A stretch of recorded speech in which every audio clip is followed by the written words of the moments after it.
हरे कृष्ण।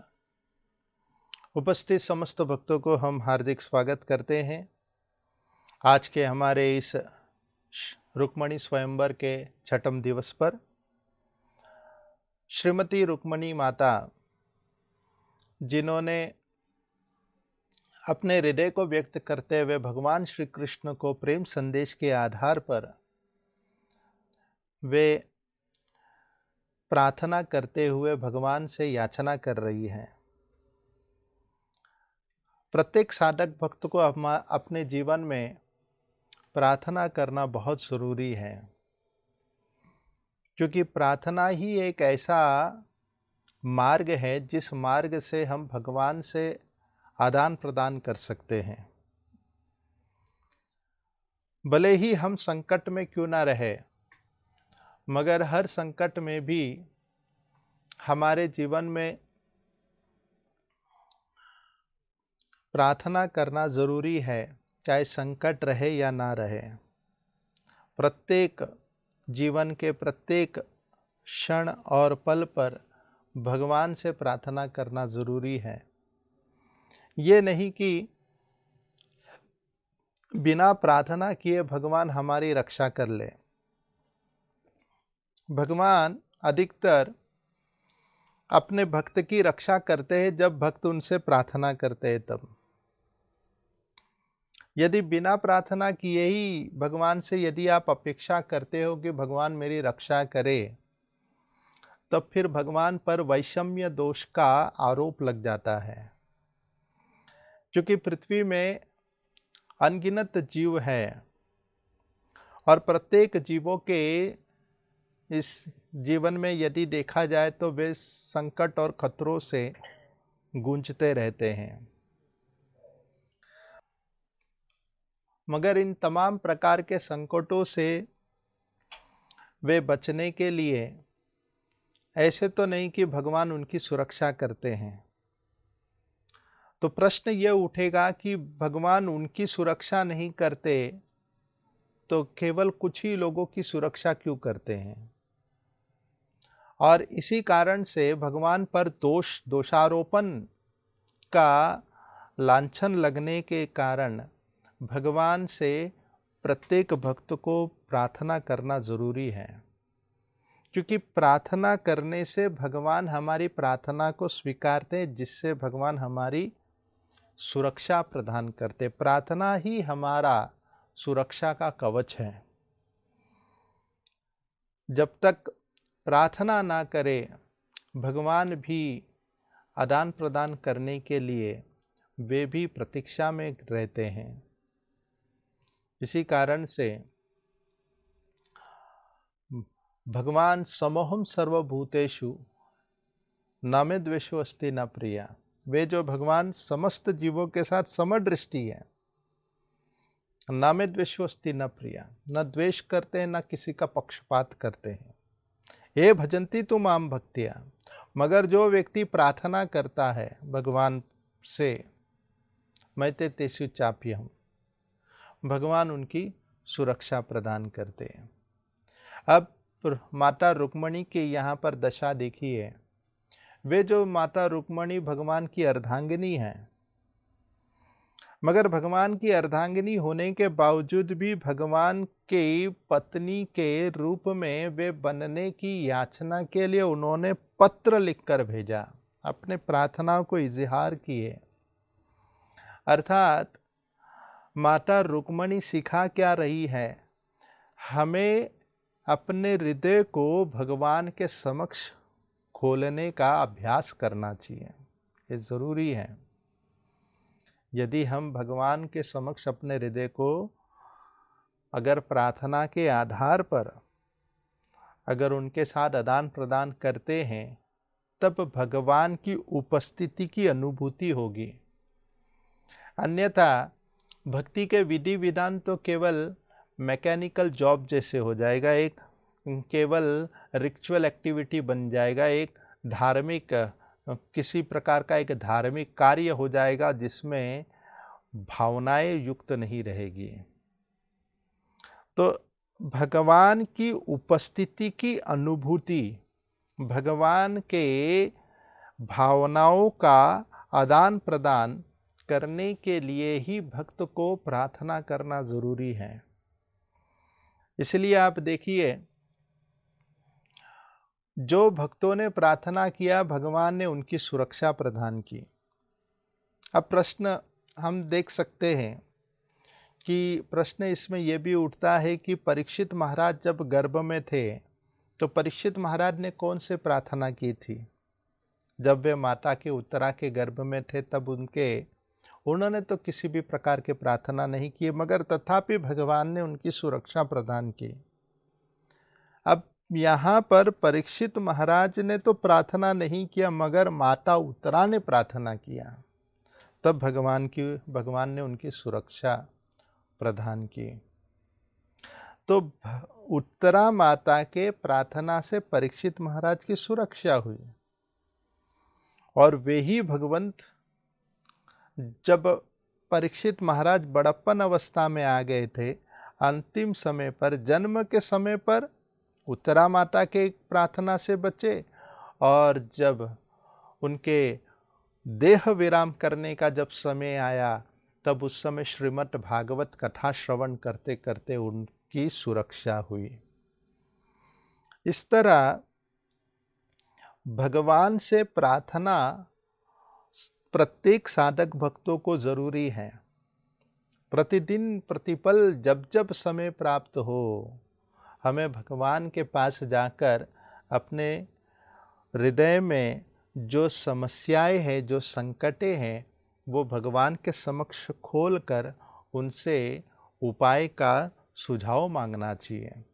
उस समस्याओं का जब निदान के लिए जब प्रार्थना करते हैं, तब हमारे जीवन में वास्तविक भगवत प्राप्ति का या भगवान की अनुभूति का हमें एहसास होता है।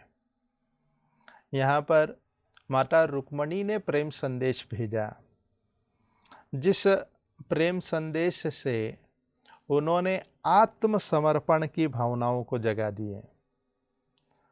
भगवान को यह जो श्लोक था बड़ा ही उत्तम श्लोक लगा। तन्मे भवान कलु वृद्ध पतिर अंग जायाम आत्मार्पितस, तो आत्मार्पितश्च भवतोऽत्र विभो विदेहि। आत्मार्पितस, यहाँ पर माता रुक्मणी ये कह रही है कि मैं अपने आप को आपके चरणों में समर्पित करती हूँ। आत्मार्पितस, तो किस भाव से? एक पत्नी, एक अर्धांगिनी की भावना से मैं अपने आप को आपके चरणों में समर्पित करती हूँ। तो ये जो शरणागति की जो भावना भगवान को अति प्रिय महसूस होने लगा। भगवान को यदि हम किसी भी तरीके से यदि प्रसन्न कर पा सकते हैं तो यही एक उचित मार्ग है, और वह है शरणागति। शरणागति ही एकमात्र मार्ग है। जैसे एक उदाहरण आता है कि एक बार श्रीनाथ मंदिर में एक चोर घुस गया। अब वो जैसे तैसे सोच रहा था कि मैं कहाँ से क्या चोरी करूं।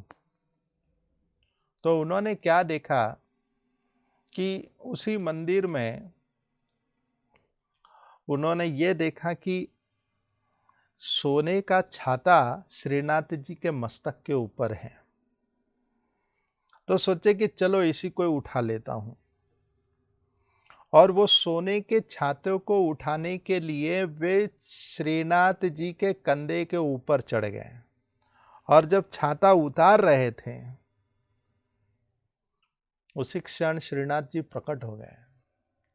जो श्रीनाथ जी प्रकट हुए तो जब उनके हिलने डुलने की जब आहट जब इस चोर को एहसास हुआ, वे समझे कि अरे ये कोई मूर्ति तो नहीं दिख रहा है, कोई आदमी दिख रहा है। जब एहसास हुए तो वो उनके ऊपर से नीचे कूदे और देखे कि श्रीनाथ जी खड़े हैं। श्रीनाथ जी कहने लगे मैं बहुत तुमसे प्रसन्न हूँ। ये तुरंत हाथ जोड़ के क्षमा याचना करने लगे। हे भगवंत, मुझे तो लग रहा था यहाँ पर कोई नहीं है, मगर आप साक्षात यहाँ पर 24 घंटे यहाँ पर ऑन ड्यूटी में हो, मुझे क्षमा करिएगा। मैंने तो आपके ऊपर चढ़कर आपके प्रति गलत दुर्व्यवहार किया। अब यहाँ पर श्रीनाथ जी कह रहे थे कि मैं तुमसे प्रसन्न हूँ। अब इस चोर को लग रहा था कि कहीं मुझे मजाक में डांट फटकारने के लिए कह रहे हैं। जब बार बार क्षमा याचना करने लगे, श्रीनाथ जी ने बार बार कहा, ना मैं तुमसे अति प्रसन्न हूँ। तब इन्होंने कहा, ए भगवंत, आप मुझसे कैसे प्रसन्न हो? मैं ये बात नहीं समझ पाया। तो श्रीनाथ जी कहने लगे, जो कोई व्यक्ति यहाँ पर आता है वो तो केवल चढ़ावा देता है, चला जाता है। तो लोगों की भीड़, लंबी लाइन लगी रहती है, केवल चढ़ावा देते और चले जाते, मगर तूने तो अपने आप को ही मुझ पर चढ़ा दिया, इसलिए मैं तुमसे बहुत प्रसन्न हूं। अर्थात भगवान को यदि कोई वास्तविक प्रसन्न करने का कोई मार्ग खोजना चाहता है तो वह है पूर्ण शरणागति। शरणागति ही एकमेव मार्ग है जिससे हम भगवान के हृदय को जीत सकते हैं। ऐसे ही बलि महाराज ने भी अपने जीवन में शरणागति के द्वारा भगवान को, वे जो भगवान आए थे बलि महाराज को वरुण पाश से बांधने के लिए, मगर बलि महाराज के शरणागति की भावनाओं में भगवान स्वयं बंध गए। आज भी भगवान वामन देव बलि महाराज के सूतल लोक में पहरेदार के रूप में आज भी वे वहाँ खड़े हैं, क्योंकि भगवान भक्त वत्सल अपने भक्त के शरणागति की भावनाओं में बंध चुके हैं। ऐसे ही माता रुक्मणी, आज वे भी इस स्थान पर प्रार्थना करते हुए वे ये याचना कर रही है कि कृपा करके मेरे इस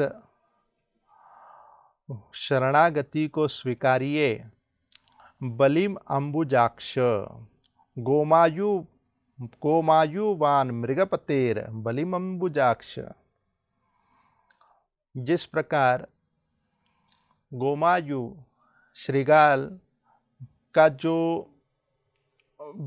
श्रृगाल शेर के भाग को खाने की जरूरत ना करे, चैद्य राजा शिशुपाल जैसा श्रृगाल वे कहीं शेर जैसे आपके शिकार जैसी मैं, आपके शिकार को, यानी कि मैं तो आपकी कथा सुनकर आपकी शिकार बन चुकी हूँ, कहीं ये आपका शिकार कहीं गोमायु यानी कि श्रृगाल कहीं इसे खाने की जरूरत ना करे। इसलिए वे कहती है, हे अंबुजाक्ष, अंबुजाक्ष करते हुए प्रार्थना करते हुए कहती है, अंबुजाक्ष ये ऐसा कमल है जो ये इस प्रकार का पुष्प माना जाता है कि जो जलने के स्थान पर लगाने से ठंडक राहत प्राप्त होता है। माता रुक्मणी कहती है कि मेरे चित्त में भी वही विरह की अग्नि जो भड़क उठी है, उस विरह की अग्नि को राहत और ठंडक पहुँचाने के लिए आपके कमल नयन के स्मरण चिंतन से यह संभव है। तो भगवान के कमल नयन ये माता रुक्मणी को राहत पहुँचाती थी, शीतल पहुँचाया करती थी।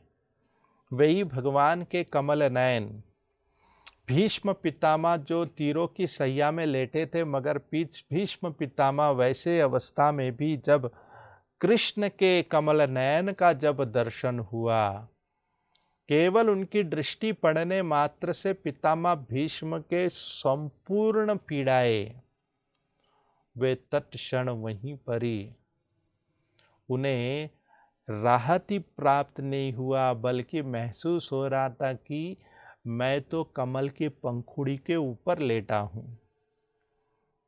अब ये तो संभव केवल भगवान के जादू से ही हो सकता है, अन्यथा इस संसार में कोई भी ऐसा जादू नहीं है जो वेदनाओं को भी समाप्त कर पाए। इस प्रकार यहाँ पर माता रुक्मणी अपनी प्रार्थनाओं को व्यक्त करते हुए वे ये दर्शाती है कि कोई भी इस संसार में कोई भी अगर औषध या कोई भी जो दवाई है तो वो एकमैव कृष्ण भावनामृत है। इसलिए कहा गया है काल कर्म गुणाधीनो देहयम पंच भौतिका कथम मन्यांस्तु गोपायेत सर्पग्रस्ता यथा परम। काल कर्म गुण, ये तीनों भी काल कर्म गुण जो प्रत्येक जीव को बांध के रखा है।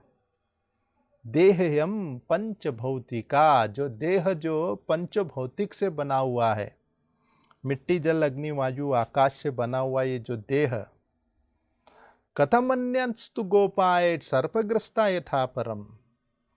जिस प्रकार एक सर्प जो है वो एक मेंढक को पकड़ा है और उसी मेंढक के मुंह में एक दूसरा जीव, तो यहाँ पर हो सकता है कि लोग ये सोचे कि मैं सबसे बड़ा शिकार करने वाला व्यक्ति हूँ, मगर उसे नहीं पता कि सभी लोग काल के शिकार प्रत्येक जीव है।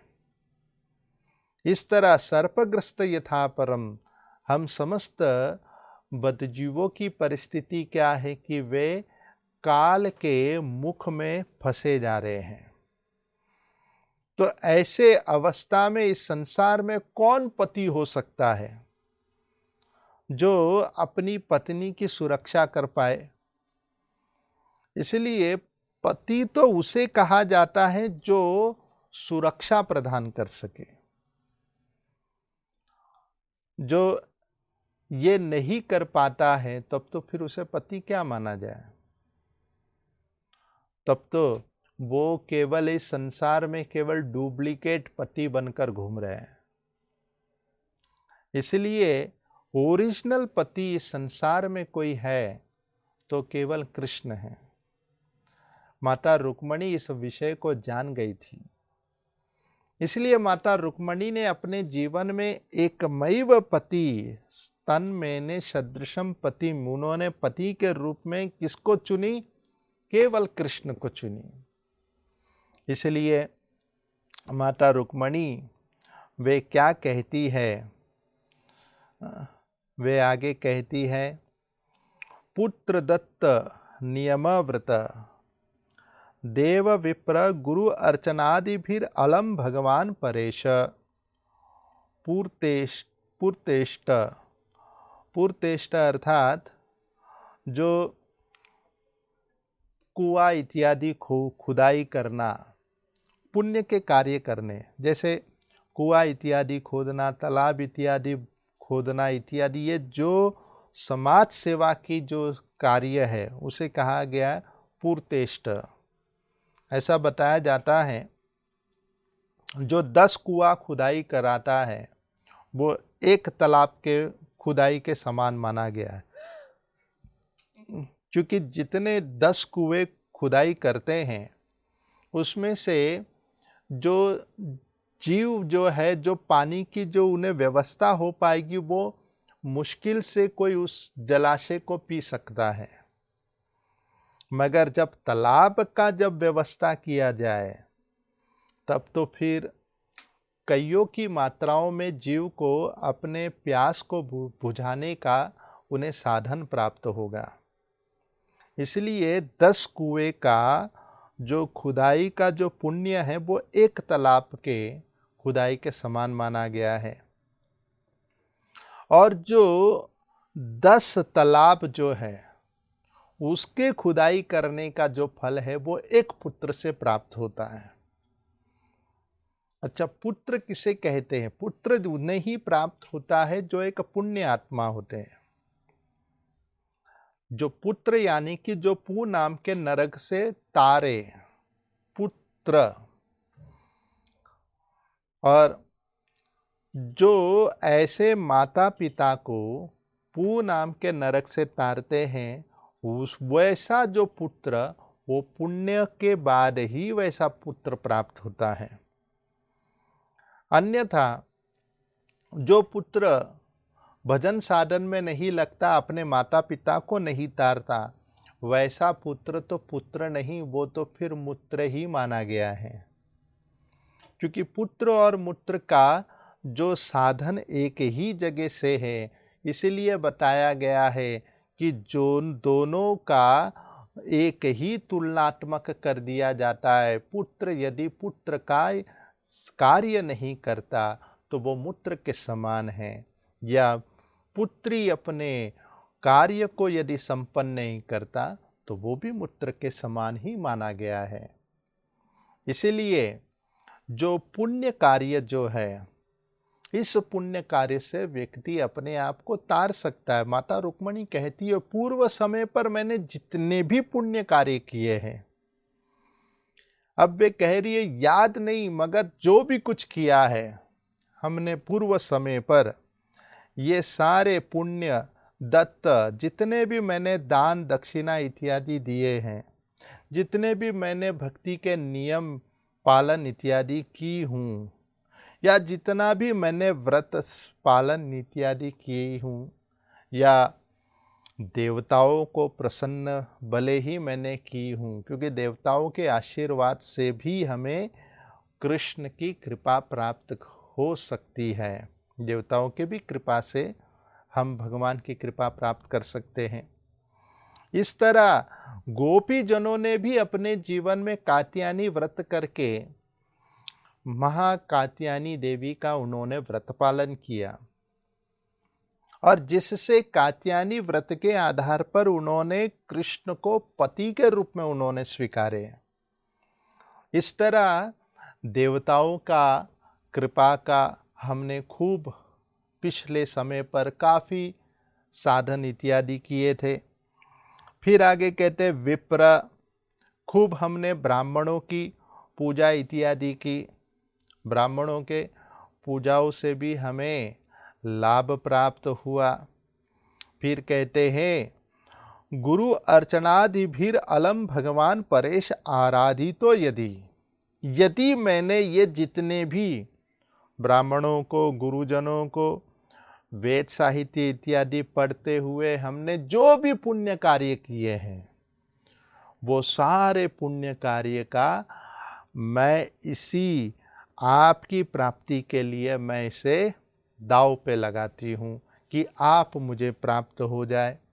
और कहती क्या है कि इन तमाम प्रकार के पुण्य से मैं ये प्रार्थना करती हूँ कि कृपा करके आप मुझे स्वीकार लीजिए। जब तक हमारे जीवन में, जब तक हम पाप के कर्म को जब तक समाप्त नहीं करते, पुण्य की पूंजी को जब तक उजागर नहीं करते, तब तक कृष्ण प्राप्त होना मुश्किल है। इसलिए कहा गया है येषां तो अंतगतम पापम जनानां पुण्य कर्मणाम ते द्वंद्व मोह विनिर्मुक्ता भजन्ते माम दृढ़व्रता।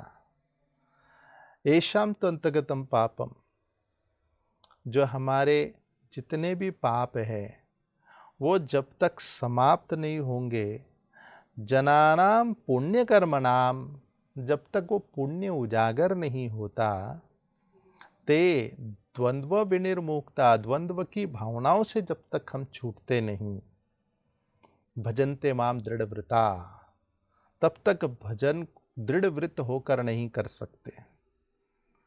इसलिए यहाँ पर जो माता रुक्मणी का जो मनोभावना है, वे इस मनोभावनाओं के आधार पर वे ये बता रही है कि कृपा करके मुझे आप स्वीकार लीजिए, क्योंकि भगवत प्राप्ति या भगवान के शरण आने वाले व्यक्ति कोई साधारण नहीं, पुण्य आत्माएं गण हैं। जैसे आप जितने भी दर्शक गण यहाँ पर उपस्थित है, जो कोई इस कथा का लाभ लेने का जो अवसर प्राप्त किए हैं, वास्तविक ये समस्त भक्तगण अपने पूर्व समय पर काफ़ी पुण्य किए थे, करके उन्हें ऐसा लाभ प्राप्त हो रहा है। अन्यथा यही जो भागवत कथा जो जिसके श्रवण करने का हम सबको लाभ प्राप्त होने के बाद भी विरला कोई जीव इस मौके को वो असल रूप में इसका उपयोग करते हैं। कारण क्या है? क्योंकि उनके जीवन में पुण्य या सुकृति नहीं है। इसलिए कहा गया है चतुर्विधा भजन्ते माम जना सुकृतिनो अर्जुना। जब तक जीवन में सुकृति प्राप्त नहीं होगा, कृष्ण कहते, तब तक वो मेरे पास नहीं आएंगे। पुण्य आत्माएं गण ही भगवान के पास जाते हैं। और इस तरह भगवान के प्रति पुण्य अर्जित करना जरूरी है, जिससे भक्ति उन्मुखी सुकृति कहा जाता है। एक समय की बात थी, कुछ ऐसी वार्ता साधुओं के बीच में बड़ी गंभीर विषय हो गई थी कि वे लोग आपस में ये चर्चा कर रहे थे कि ये ध्रुव जो केवल 6 साल का बालक है, इन्होंने भला कैसे विष्णु को प्राप्त कर लिया। केवल 6 साल के बालक और 6 महीने में भगवान को प्राप्त कर लिए। और यहाँ है कि हमने अपना घर बार छोड़ के वर्षों वर्षों बीत गए, बड़े बड़े दाढ़ी बड़े बड़े बाल हो गए हैं, अभी तक कृष्ण प्राप्त नहीं हुए। भला ये 6 साल के बालक को कैसे प्राप्त हुआ? अब उनका जो प्रश्न जो था आपस में बड़ा गंभीर प्रश्न था। वे सोच में पड़ गए थे कि क्या भगवान क्या पक्षपात करते हैं कि इस प्रकार क्यों कर रहे हैं। तो सारे ऋषिगणों की टीम बन गई थी वहां पर चर्चाओं में, जब ध्रुव महाराज को विष्णु प्राप्त हो गए थे तब। तो समस्त ऋषिगणों ने चर्चा करते हुए वे लोगों ने ये कहा कि इस समस्याओं का समाधान तो केवल हम विष्णु से ही करेंगे, इधर उधर नहीं जाएंगे, सीधे विष्णु के पास जाके पूछेंगे कि ये क्या माजरा है कि यहाँ पर लोग वर्षों वर्षों तक घर बार छोड़कर आते हैं, युवा अवस्था से बूढ़े हो जाते हैं, आपका दर्शन होना दुर्लभ है, मगर 6 महीने में 6 साल के बालक को कैसे मिल गए आप? ये बात कुछ हजम नहीं हुई। सभी लोग मिलकर टीम बनाकर चल पड़े। कहाँ पर? जहाँ चलना है, क्षीर सागर चलेंगे। क्षीर सागर जाकर भगवान विष्णु से प्रश्न पूछेंगे। और उन्होंने सारे के सारे टीम बनाकर वे चल दिए। अब जब सब मिलकर जब जा रहे थे तो बीच में ही बड़ा समुंदर आया। अब उसे पार करना था। अब उस सागर को पार करने के लिए क्या करे, तो वहां पर एक नौका वाला था और वो नौका वाला एक छोटा सा बालक था। तो इस बालक को इन्होंने पूछा कि हमें उस पार जाना है, क्या तुम पार लगा दोगे? तो इन्होंने कहा बेशक, बैठिए बैठिए। सारे साधुओं को, ऋषिगणों को उन्होंने उस नौका में बिठा दिया और ये बालक चलाते हुए चल पड़े। अब जब चलते हुए गए, कुछ ही दूरी चले, तो रास्ते में ही उनकी दृष्टि इधर उधर जा रही थी, तो एक बड़ा चट्टान पर्वत उन्हें दिखाई पड़ा। अब ये चट्टान पर्वत में अनेक कंकाल हड्डी सब पड़े हुए थे। तो पूरे मनुष्य देह का सारे हड्डियों का पहाड़ दिख रहा था। तो ये साधुओं ने पूछा आपस में, अरे ये क्या, यहाँ पर इतने सारे मनुष्य देह का हड्डी पड़ा है, और वो भी पर्वत की तरह, शिखर की तरह, ये तो ऊंचाई को छू रहा है। तो पूछते पूछते ये उन लोग निर्णय पे आए शायद यहीं कहीं कोई नरभक्षी राक्षस रहता होगा, इसलिए वे एक सब खा खा के यहां फेंकता होगा।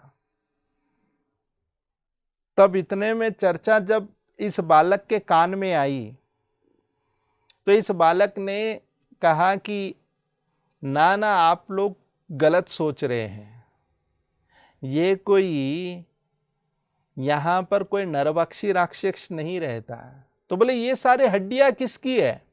तो बोले आप लोगों को पता नहीं? बोले नहीं, जो आप लोग को खबर है वो ध्रुव जो अभी अभी भगवान विष्णु को प्राप्त किए। बोले हाँ। बोले बस उसी के ही पिछले जन्मों के सारे हड्डियां है, जो यहाँ पर वे तप कर करके यहीं पर ही उनकी हड्डियां का ढेर बनता गया, एक पर्वत शिखर की तरह बन गया। सुनते ही सारे साधु संत कह दिया, अरे बाप रे, ये तो ध्रुव महाराज के पूर्व समय के जन्म के पुण्य देखिए। अरे हम क्या शिकायत लेकर जा रहे विष्णु के पास? अरे हमें तो अपने आप पे धिक्कार है। तुरंत उन्होंने कहा बालक को, हे बालक, नौका वापस घुमाओ, हम नहीं जाएंगे, हमारे प्रश्न का उत्तर ही मिल गया। अर्थात जीवन में भगवत प्राप्ति जो आसान नहीं है, जब तक व्यक्ति अपने जीवन में पुण्य कार्य नहीं करते, तब तक वो भगवत प्राप्ति नहीं कर सकता। इसीलिए यहाँ पर माता रुक्मणी वे अपने अनेक पुण्य के विषय में, अपने अनेक तप साधन व्रत के विषय में वे चर्चा करते हुए वे भगवान से याचना कर रही है। और कहती क्या है? वे कहती है गदाग्रज, कृष्ण को संबोधित करती है गदाग्रज। गदा जो है वे कृष्ण के छोटे भाई का नाम है, और कृष्ण गदा के अग्रज है। तो कृष्ण को यहाँ पर गदाग्रज कर कर संबोधित किया गया है, ना ही उन्हें ये कहा, बलराम के अनुज भी नहीं कहा, उन्हें गदाग्रज कर कर कह रहे हैं। भगवान के अनेक नाम है, मगर गदाग्रज क्यों कहे? गदाग्रज इसलिए कहा क्योंकि यह आपके जो छोटे भाई है गदा, जिनका जन्म हुआ कब? जब माता पिता को मथुरा नगरी में जाकर उनको जब रिहा किया, तो माता पिता जो देवकी माता और वसुदेव आपको प्राप्त होने के बाद फिर बाद में उनको संतान प्राप्त हुआ। अर्थात वे जो कृष्ण जो विवाह के योग्य भी हो गए थे, तभी ऐसे उम्र में भी माता देवकी और वसुदेव को संतान की प्राप्ति हुई। तो ये बात को मद्देनजर रखते हुए, इसकी स्मृति करते हुए माता रुक्मणी कहती हैं कि गदा जो है, जो आपका छोटा भाई, जो आपके माता पिता की वृद्ध अवस्था में भी संतान प्राप्त होकर उन्होंने वंशज को आगे बढ़ाया, तो मैं भी ये आश्वासन देती हूँ कि यदि मेरा आपसे विवाह हुआ तो मैं भी इसी प्रकार वंशज को आगे बढ़ाने के लिए आपको पूर्ण सहयोग करूँगी। अर्थात इस प्रकार माता रुक्मणी गदाग्रज कर कर संबोधित करते हैं कृष्ण को।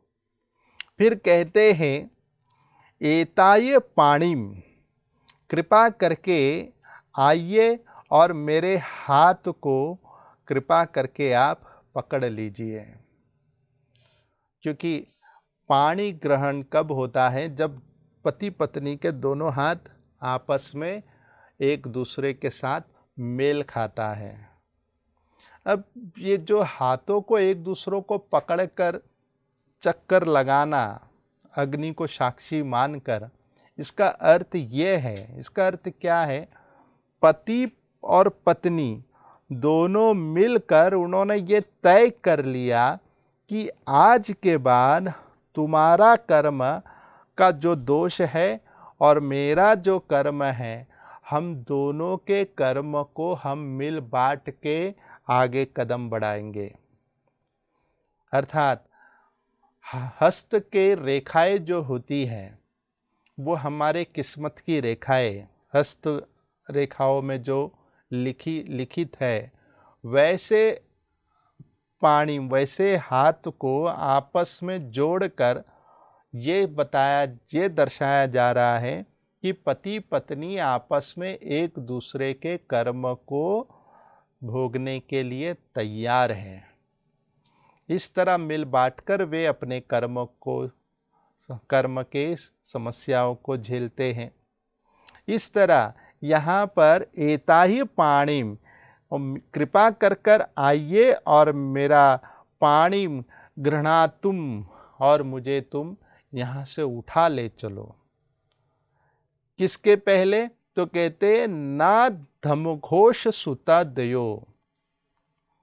धमघोष जो राजा जो था, उसी का पुत्र जो था चैद्य राजा, जो शिशुपाल। तो धमघोष सुत यानी कि ये शिशुपाल कहीं ना आ जाए, आप मुझे उठाने के पहले कहीं ये शिशुपाल इस कार्य में वे चेष्टा करते हुए अग्रसर ना हो जाए।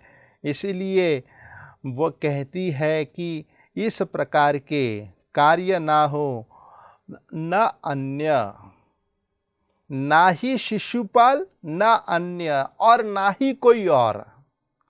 अब यहाँ पर तो एक बात देखा जाए कि माता रुक्मणी ने शिशुपाल के साथ अन्य की बात क्यों कहा? क्योंकि इसलिए यहाँ पर आचार्य इसको इस प्रकार स्पष्टीकरण करते हैं कि शिशुपाल यदि आकर नहीं छुएंगे तो कब नहीं छुएगा शिशुपाल? जब मैं मर जाऊंगी। यदि आप नहीं आए तो मैं तो किसी की नहीं होने दूंगी, मैं खुद ही मर जाऊंगी। तो शिशुपाल क्या, ना ही अन्य कोई मुझे नहीं छू सकता है। अन्य में कौन कौन आता है? यहां तक कि यमदूत भी मुझे नहीं छू सकते हैं। अर्थात जो कृष्ण के शरणागत है, जो कृष्ण के समक्ष अपने आप को समर्पित किए हैं, वैसे व्यक्ति के जीवन में भला कैसे अपशुगन हो सकता है? इसलिए प्रभु रामचंद्र जी कहते हैं सकृतेव प्रपन्नो यस्तव अस्मितीति याचते अभयम सर्वदा तस्मै ददामि एतत् प्रथम मम। वे कहते विभीषण को, विभीषण के द्वारा समस्त वानर सेनाओं के झुंड में वे इस वार्ता को कहते हुए, सभी को वचन देते हुए ठोक पीट कर कहते हैं सकृतेव प्रपन्नो यस, एक बार भी यदि कोई मेरे शरण आता है, तव अस्मिति इति याचते, और ये याचना करते हैं प्रभु राम मैं आपका हूँ, आप मेरे हो। अभयम सर्वदा तस्मै, रामचंद्र जी कहते हैं कि मैं उसे जीवन भर का अभय प्रदान करता हूँ। एक दो जन्म की बात नहीं कर रहे, जन्म जन्मांतर के लाइफ इंश्योरेंस सिक्योरिटी उन्हें प्रदान करते हैं प्रभु रामचंद्र जी। और वो भी रामचंद्र जी कहते क्या है, सकृतेव प्रपन्नो यस्तव अस्मीति याचते अभयम सर्वदा तस्मै ददामि एतत् प्रथम मम। कि यदि कोई मेरे पास आकर ये याचना करते हैं तो मैं उसे जन्म जन्मांतर का अभय प्रदान करता हूँ। इसलिए भगवान का यदि कोई एक बार भी नाम लेता है तो उसके जीवन में कदाचित यमदूत उसके आसपास भी नहीं भटकते हैं। यहाँ तक कि जब यमदूतगण अजामिल को पकड़ने गए थे तब विष्णु दूतों ने उन्हें मारकर भगा दिए थे। उन्होंने वाद विवाद से फटकार कर उन्हें वहाँ से जो भगाए, तो यमदूतगण पहले तो गए अपने यमराज के पास जाकर पूछे, पहले ये बताओ कि आपसे भी बढ़कर कोई बॉस है क्या। यमराज ने पूछा क्या बात है। बोले नहीं, ये विष्णु कौन है, विष्णु। यमराज ने कहा हाँ। सुनते ही यमराज गदगद हो गए कि अब यहाँ पर भागवत कथा करने का अवसर आ गया है। तब उसी क्षण विष्णु की बात सुनते ही यमराज ने भागवत कथा आरंभ कर दी है। और वे कहते क्या है, सक्रीन्मन कृष्ण पदारविन्दयोर निवेशितं तद्गुणरागिरैरिहा न ते यमं पाशभृष्टश्च तत्पादान् स्वप्ने अपि पश्यन्ति हि चीर्ण निष्कृत। सकृत मन कृष्ण पदारविंदम। एक बार भी किसी ने कृष्ण का स्मरण चिंतन किए है वो निवेशितम तद्गुण रागिर यही रिहा नते यमम पाश। भूल कर भी यमदूतगण आप लोग अपना यम पाश कभी मत लेकर जाना उनके समक्ष। स्वप्ने अपि पश्यन्ति, अरे जाना तो क्या स्वप्न में भी मत जाना। अर्थात किसी ने यदि भगवान का स्मरण चिंतन किए है, भगवान का नाम संकीर्तन किया है, उसके जीवन में कदाचित अमंगल हो ही नहीं सकता, क्योंकि साक्षात भगवान का उन्हें आशीर्वचन, भगवान का विशेष प्रोटेक्शन, उसे भगवान का विशेष सुरक्षा उन्हें प्राप्त होता है। इसलिए यहाँ पर रुक्मणी देवी अन्य कर शब्द करते हुए कहती है और कोई भी मुझे नहीं छुएगा। अर्थात मैं यदि आपका नाम स्मरण करते करते देह छोड़ूंगी तो शिशुपाल का यमदूत भी मुझे छू नहीं सकता और मैं अपने प्राण को त्याग दूंगी। तो आगे क्या कहती है, सो भवानी त्वाम, सो भावनी त्वाम। वे अब बता रही है, अब पूरा मैप बनाकर वो बता रही है तो किस प्रकार आपको आना है और कैसे आपको आक्रमण करना है। अब ये सारी प्रार्थनाओं को सुनकर मानो कि कृष्ण ने पूछा तो बताइए कि मैं अब क्या करूं, मेरे लिए अब क्या तुम्हारे द्वारा मेरे लिए अब क्या प्रार्थना है। तब वे कहती है मेरी ये प्रार्थना है कि आप आइए। कैसे आइए। अब देखिए माता रुक्मणी की क्या बुद्धिमता थी। माता रुक्मणी ने पूरा प्लान सेटिंग कर दिए कृष्ण को कैसे बुलाना है, और उन्होंने जो प्लान सेट कर दिए, कृष्ण ने रुक्मणी के सारे प्लान को सुने ध्यान से। यहां पर छत्रायणी रुक्मणी देवी वे भी युद्ध की कलाओं को जानती थी और ऐसे वे जानती थी कि किस क्षण कैसे कहां पर मुझे कृष्ण को बुलाना और कैसे मैं यहां से कृष्ण के साथ भागने में सफल होंगी। तो वे क्या कहती हैं, सो भवानी त्वाम, यानी कि कल के दिन। अब यहाँ पर हो क्या रहा है, ये कल का दिन क्यों कह रही है। माता रुक्मणी ने तो बीता हुआ कल में चिट्ठी लिखा और वे अब कह रही है कल के दिन, यानी कि अब उस पत्र को पढ़ते हुए अगर नजर दिया जाए तो आने वाले कल की बात हो रही है। तो माता रुक्मणी क्या कह रही है, आने वाले कल यानी कि कृष्ण के हाथ में पत्र मिलने के बाद वाले कल में, तो वे कहती हैं कि कल के दिन मेरा विवाह होने जा रहा है, इसलिए स्वभाविनी मैं भवानी मंदिर में जाऊंगी, भगवती के कृपा प्राप्त भगवती कुल देवी भवानी देवी की पूजा करने। तो वहां पर एक रिवाज है और इसीलिए उस रिवाज को मनाते कैसे हैं, तो कहती है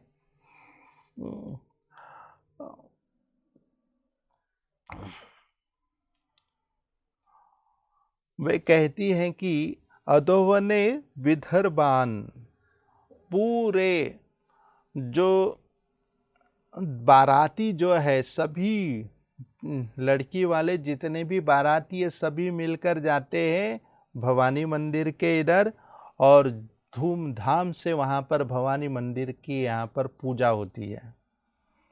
तो मैं भवानी मंदिर के वहां जाऊंगी पूजा पाठ करने के लिए विवाह के दिवस पर, और फिर उसके बाद विवाह माना जाता है।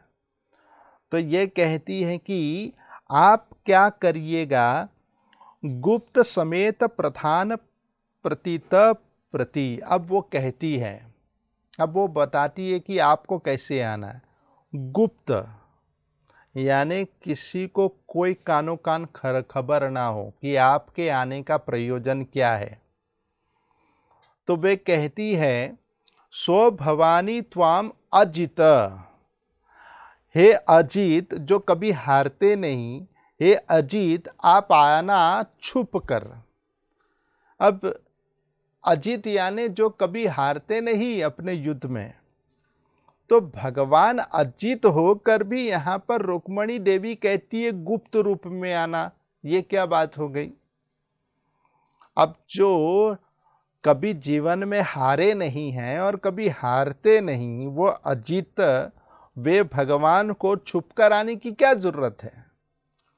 फिर भी यहां पर रुक्मणी देवी ने ये बात क्यों कहा छुपकर आने, क्योंकि आचार्य बताते हैं रुक्मणी देवी ये कहना चाहती है यदि तुम सीधे गेट के इधर ही यदि मारामारी चालू कर दिए, एंट्रेंस गेट के इधर ही, तो होगा क्या, आपसे मिलने की बड़ी देरी हो जाएगी और आपके विरह को मैं सह नहीं पाऊंगी, मेरे अंदर बेकरारी और बढ़ जाएगी। हालांकि सुनिश्चित है कि आप ही विजय होंगे, मगर तथापि मेरे हृदय की जो धड़कन है वो खूब धक धक करेगी आपके विरह में।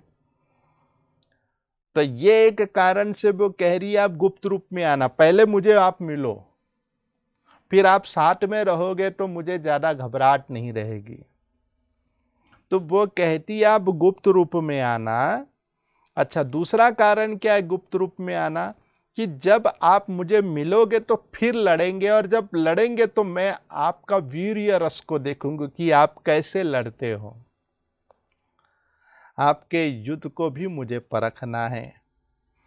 इसलिए वो अजित उद्वहने विदर्भान गुप्त समेत प्रधान प्रतिभी, और वो भी कैसे आना, तो कहते समेत प्रधान प्रतिभी प्रतीत।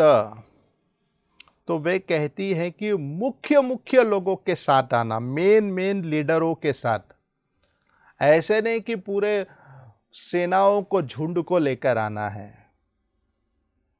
क्योंकि यहां पर कृष्ण आने वाले हैं सबको खबर है। अब देखिए सभी को यहाँ पर पहले से ये चेतावनी मिल चुका था।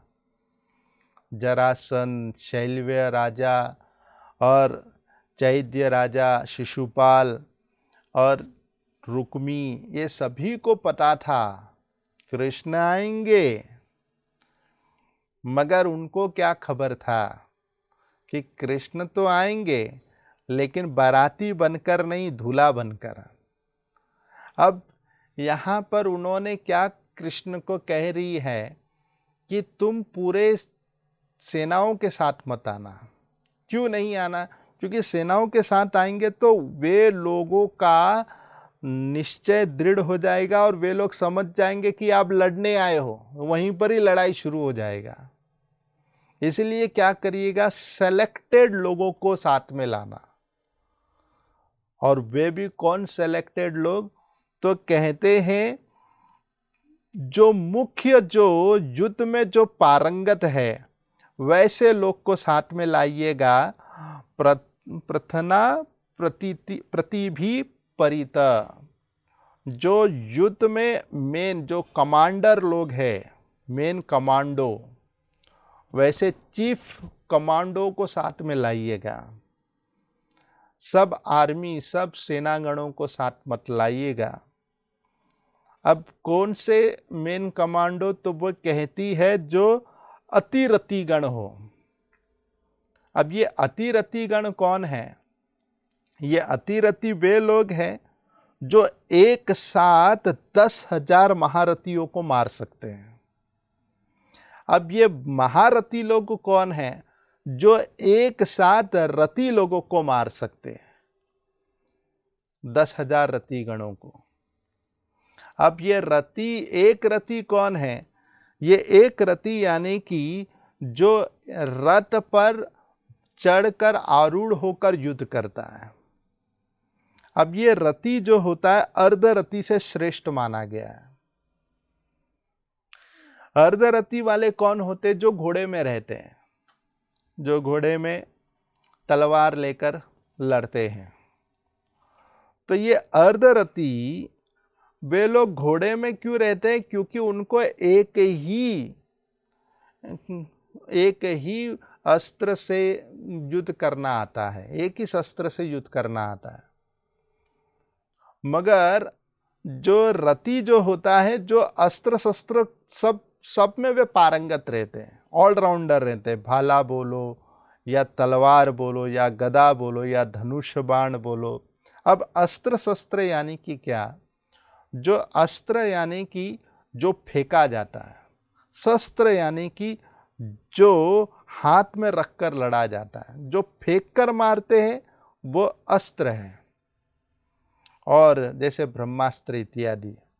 और जो शस्त्र जो होते हैं जैसे तलवार इत्यादि, तलवार, छुरी, चाकू इत्यादि, ये सब शस्त्र है। तो जो शस्त्र में निपुण होते वे घोड़े में रहते हैं, केवल उनको घोड़ा दिया जाता है। मगर जो तलवारबाज, साथ में धनुष में चलाने वाले निपुण, भाले फेंकने में निपुण इत्यादि, जो इस प्रकार सारे युद्ध में तमाम प्रकार के अस्त्र शस्त्र में जो कौशल रहते हैं, वैसे कुशल व्यक्ति के लिए रथ दिया जाता है। अब रथ क्यों देते हैं? क्योंकि रथ में सारी सामग्री रख सकते हैं। मगर जिनको ये सब आते ही नहीं है तो उन्हें रथ देकर क्या मतलब? इसलिए ये लोगों को कहा गया रथी। ये लोग रथीगण हैं। मगर इन रथी को भी मारने के लिए जो एक साथ 10,000 रथियों को मारते हैं वो है महारथी। अब इन महारथियों जो इतने कुशल, जो 10,000 सेनाओं को मार सकते, वैसे 10,000 महारथियों को मारने में कुशल कौन होते?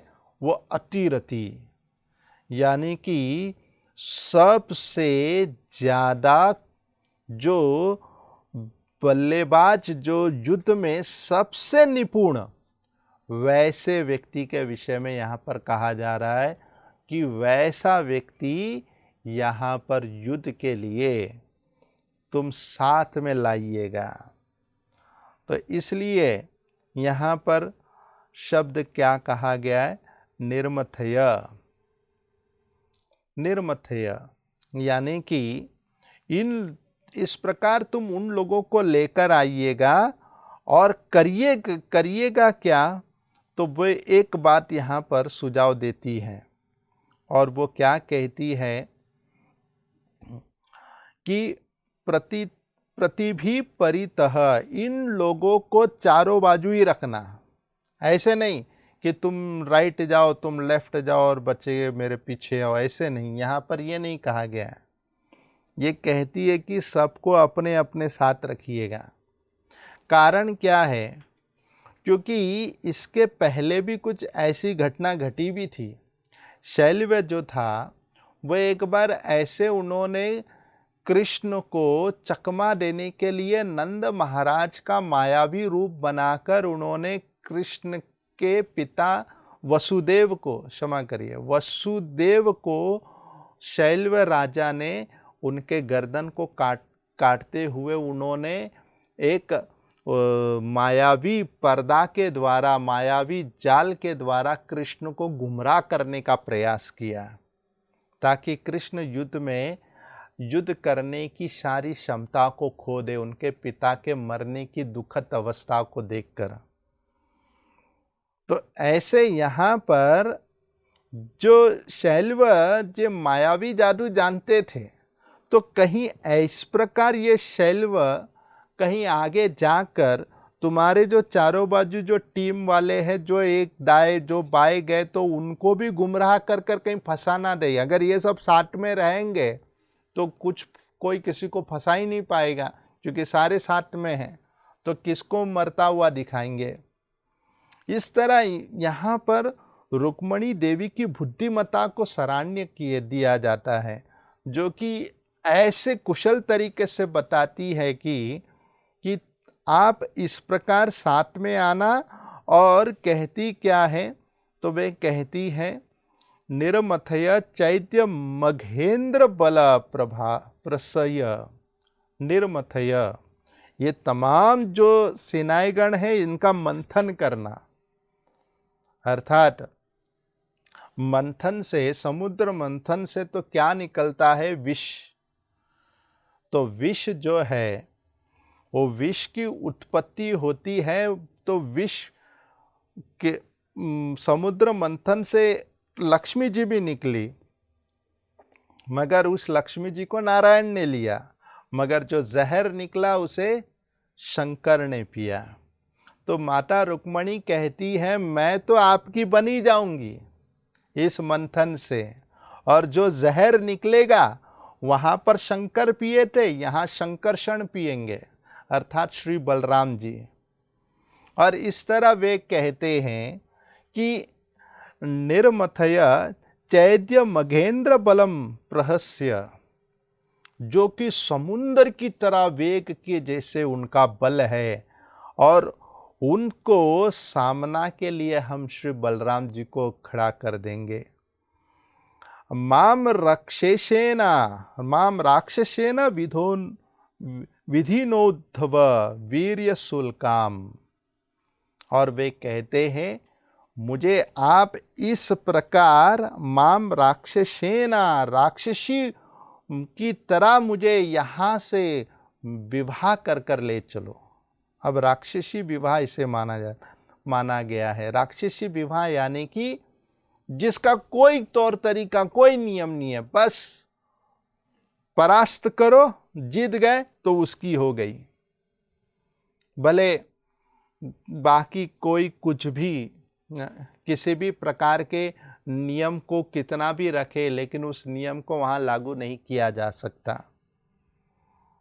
वैदिक विवाह भी है जो विधि विधान से होता है, जिसमें माता पिता सभी सहमत रहते हैं। और दूसरा विवाह होता है जो गंधर्व विवाह माना जाता है, जिसमें गंधर्व विवाह में पति पत्नी दोनों एक दूसरे को पसंद आ गए तो विवाह हो जाएगा, उसमें और कोई तीसरे की कोई आवश्यकता नहीं। और स्वयंवर विवाह होता है, जिसमें पत्नी जो होती है स्वयं रूप से वर को चुनती है, स्वयंवर, अपने मन से वह चुनती है। और एक होता है प्रतिज्ञा विवाह, जिसमें प्रतिज्ञा रखा जाता है कि जैसे रामायण में धनुष्य बाण तोड़ने का, भंग करने का, धनुष्य बाण को प्रत्यंचा चढ़ाते हुए वो जिसने ये प्रतिज्ञा पालन कर लिया तो वो सीता से विवाह कर लेगा। ऐसे द्रौपदी के साथ भी इस प्रकार का विवाह हुआ था, उसे कहते प्रतिज्ञा विवाह। इस तरह जो ये विवाह जो है राक्षसेन विवाह इसलिए कहा गया है क्योंकि तमाम राजाओं को परास्त कर कर चलना है। तो ये माता रुक्मणी कहती क्या है कि पहले मैं अपना कुल देवी की पूजा कर लूंगी, फिर ही आप आना, क्योंकि उसके पहले आएंगे तो कुल देवी का तो आशीर्वाद चाहिए, तो उनका तो आशीर्वाद मिल जाए, फिर बाद में हम आगे के काम को बढ़ाएंगे। इस तरह यहाँ पर माता रुक्मणी कुलदेवी के विवाह के पश्चात कृष्ण को बुलाती है, उसके पहले मत आना। तो दूसरा कारण क्या है, क्योंकि यदि आप उसके पहले ही आ जाओगे तो मेरा ध्यान उस पूजा में नहीं रहेगा, मेरा ध्यान आप ही की तरफ रहेगा, इसलिए ठीक उसके बाद ही तुम आना, कुल देवी की पूजा के उपरांत। इसलिए वे क्या कहती है कि माम राक्षसेन विधिनो उद्धव वीर्य शुल्कम, और करिए क्या, तो कहती है कि वीर्य शुल्कम, वीर शुल्क भरिएगा। तो यहाँ पर वीर शुल्क क्यों कहा गया है, क्योंकि विवाह करते वक्त शुल्क भरना होता है। अब बिना कोई शुल्क भरे विवाह में मजा नहीं है। तो यहाँ पर माता रुक्मणी क्या कहती है, वीर्य शुल्क का अदा कर कर तुम मुझे यहाँ से ले चलिएगा। तो एक प्रकार से यहाँ पर रुक्मणी देवी ये कहती है, यदि तुमने वीरता का शुल्क भर दिया तो मैं आपकी दासी बन जाऊंगी।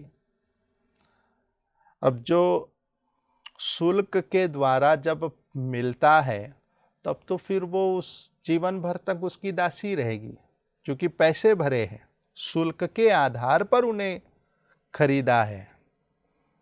अब दूसरे तरफ देखा जाए एक निशुल्क दासी का, जैसे गोपी गीत में भी कहते हैं, शरद उदासे ये साधु जात सरजी उधर श्री सरसी उधर श्री मुषादृशा सुरतनाथ ते शुल्क दासिका वरद निघन तो नेह किम वदा।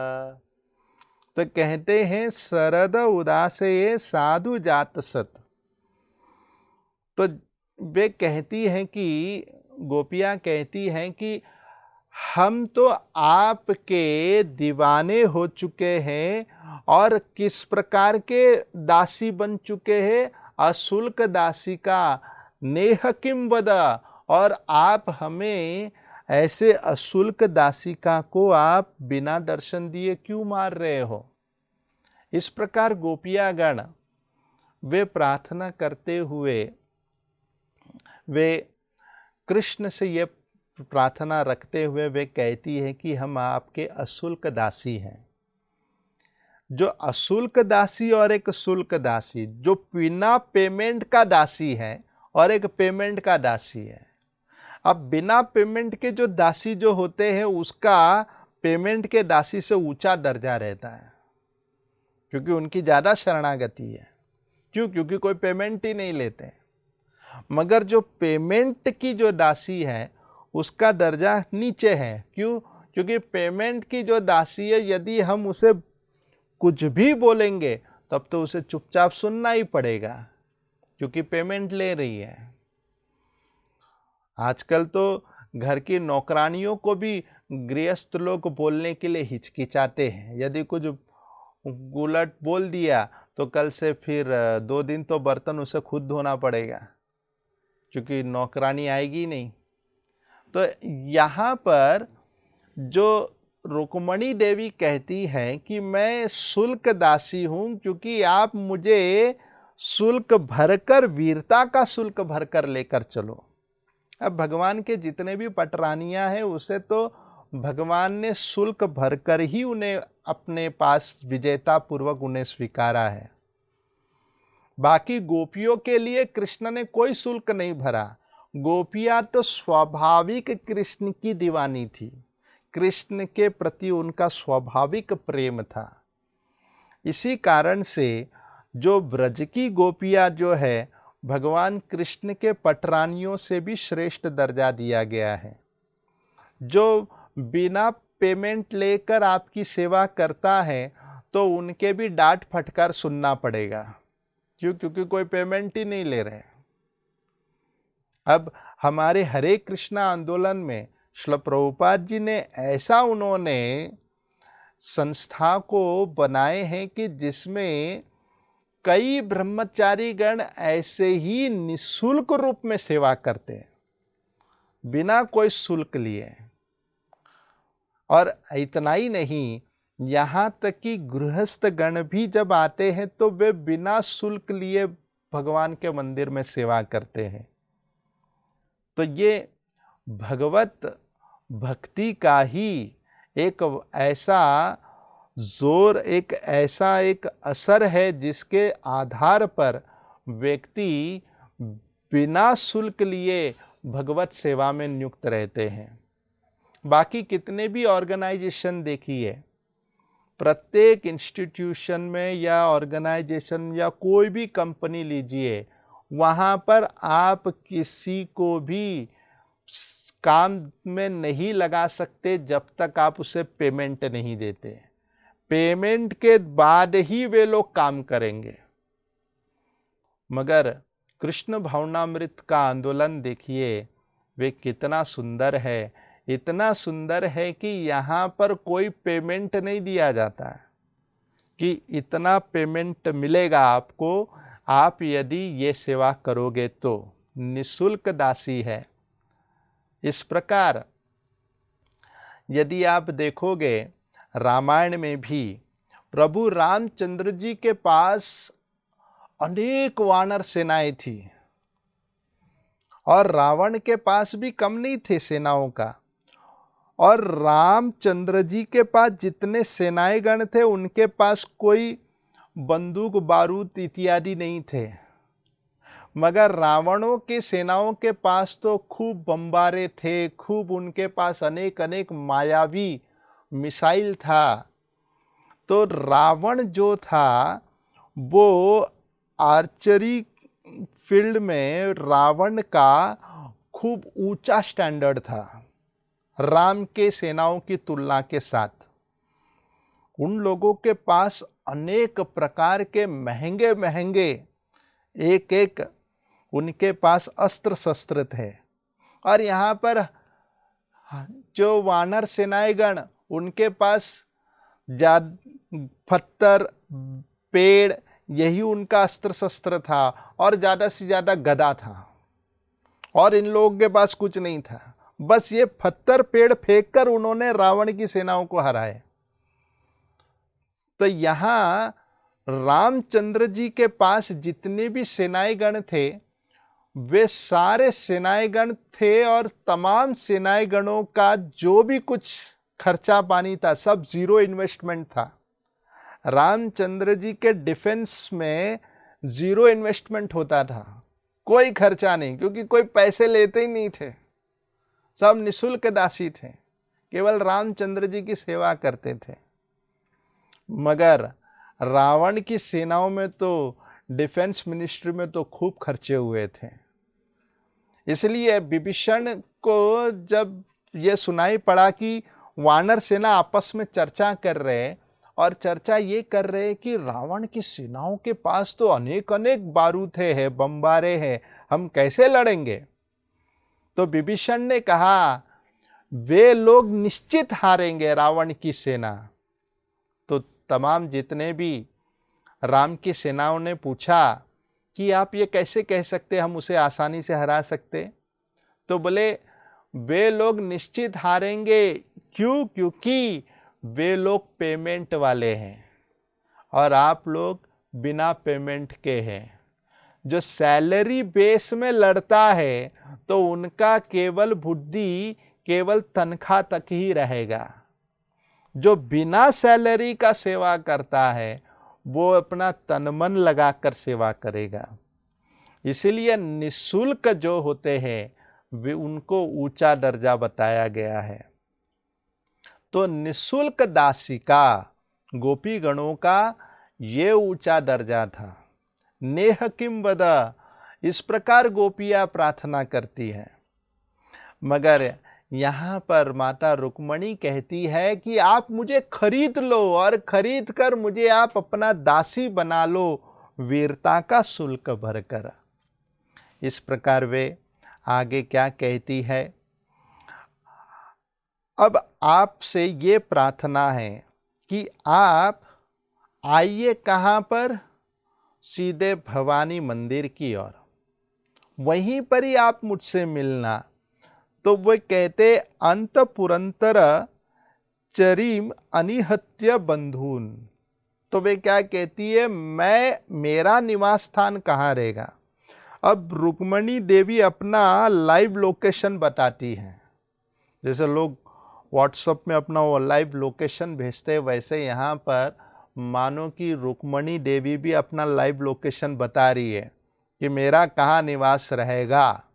तो वे कहती हैं कि अंतपुर अंतर, एक होता है पूरा अंतर और एक अंतपुर अंतर। एक जो राजाओं का सूक्ष्म महल रहता है भीतर की ओर, उसी के और भीतर में यहाँ पर रुक्मणी देवी कहती है मेरा महल है, मैं वहाँ पर रहूँगी, मैं वहीं से आऊँगी।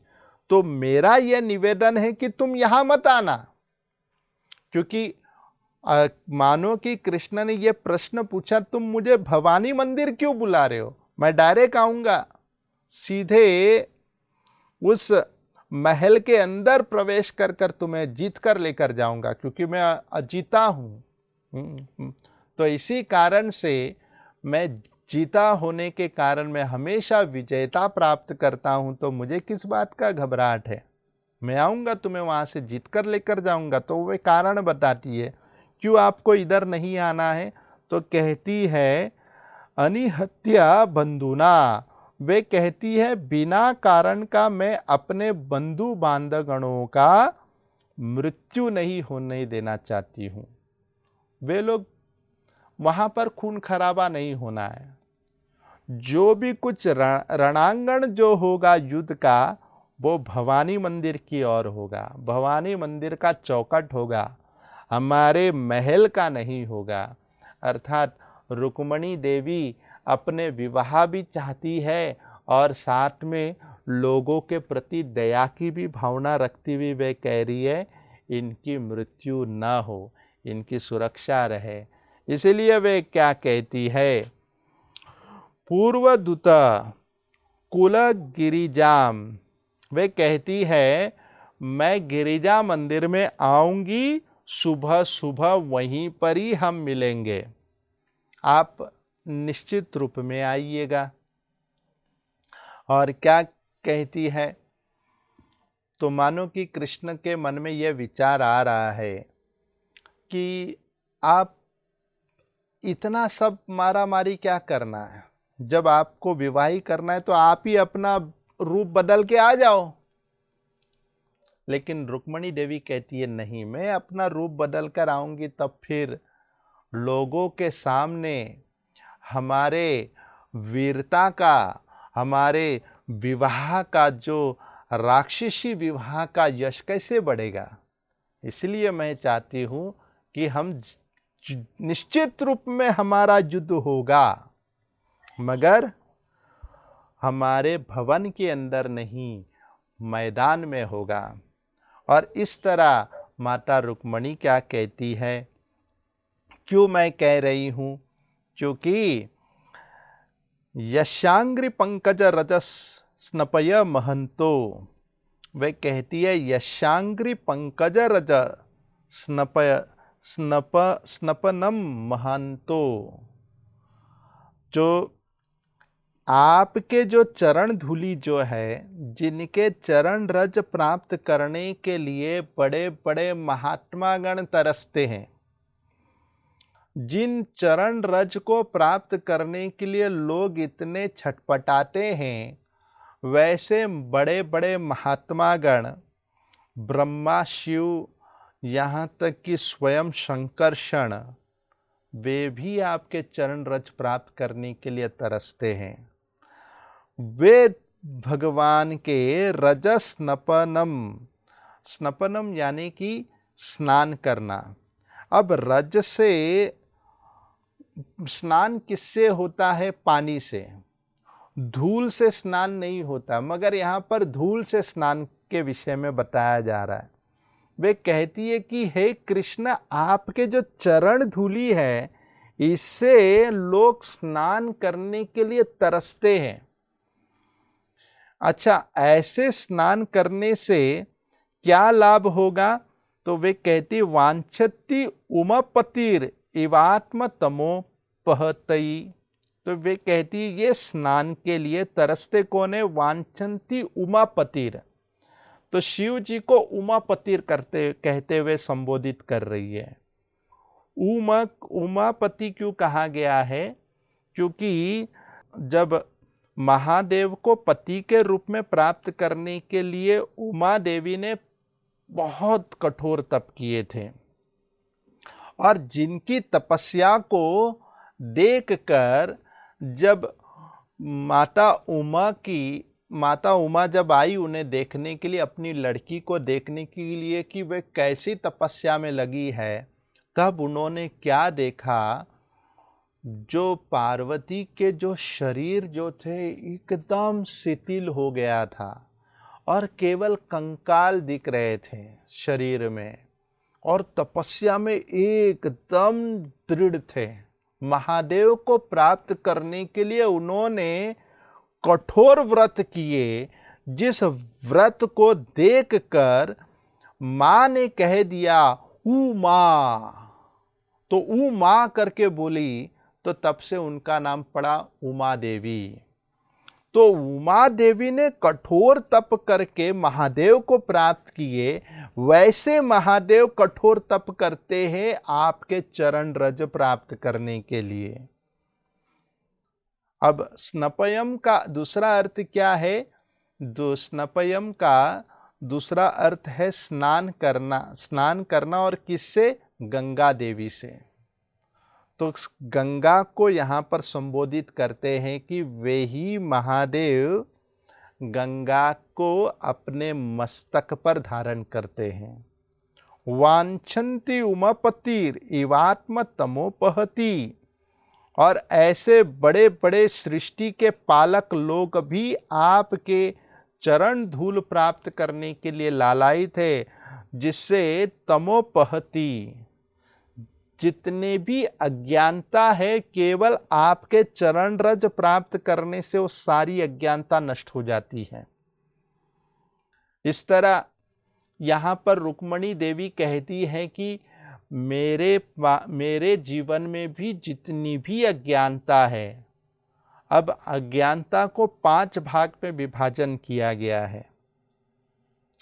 ससर्ज अविद्याम, ससर्ज अंधतामिश्रम अथ तामिश्रम अधिकृत महामोहन च मोहम च तमश्च अज्ञानवृत। इस प्रकार 5 प्रकार के अज्ञानताओं की तुलना की गई है।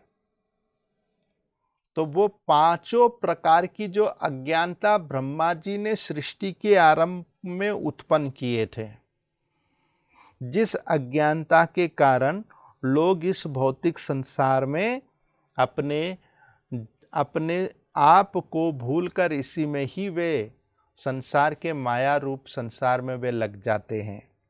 मगर इस माया रूपी संसार से बचने के लिए मुझे आपकी चरण धूलि की आवश्यकता है। कैसे? आपकी कृपा से। इसलिए वे क्या कहती है? इसलिए वे कहती है कि यदर्हि अंबुजाक्ष न लभ्यते भवत प्रसादम। और ये तब तक संभव नहीं होगा जब तक अंबुजाक्षम प्रसादम, जब तक आपका प्रसाद नहीं मिलेगा। यहाँ पर कृष्ण को अंबुजाक्ष कहते हुए क्यों संबोधित कर रही है? जो कमल जो होता है वो कीचड़ में खेलता है। पंकज पंक यानी कि कीचड़, अजय यानी कि खिलना। जो कीचड़ में खिलता है वो कमल है। तो कीचड़ में रहकर वो कीचड़ से उसका पोषण होता है और सूर्य किरण से उन्हें विकसित होने की शक्ति प्राप्त होती है। कीचड़ में भी रहती है, सूर्य किरण से भी उनको विकसित होने का शक्ति प्राप्त होता है। ठीक उसी तरह यहाँ पर रुक्मणी देवी कहती है, मैं भी इसी प्रकार कीचड़ में हूं। ये मेरे जो 5 भाई है सब अज्ञानता के तुलना में है। रुक्मी, रुक्म बाओ, रुक्म रतो, रुक्म केशो, रुक्म माली इत्यादि ये जो 5 भाई पंच अज्ञानता के समान माना गया है। इससे उबरने के लिए आप अपने ज्ञान के या कृपा की दृष्टि से मुझ कमल को आप खिला दीजिए। इस तरह यहाँ पर रुक्मणी देवी ये प्रार्थना करती हुई कहती है, जब तक आपकी कृपा नहीं होगी तब तक ये कार्य संभव नहीं है।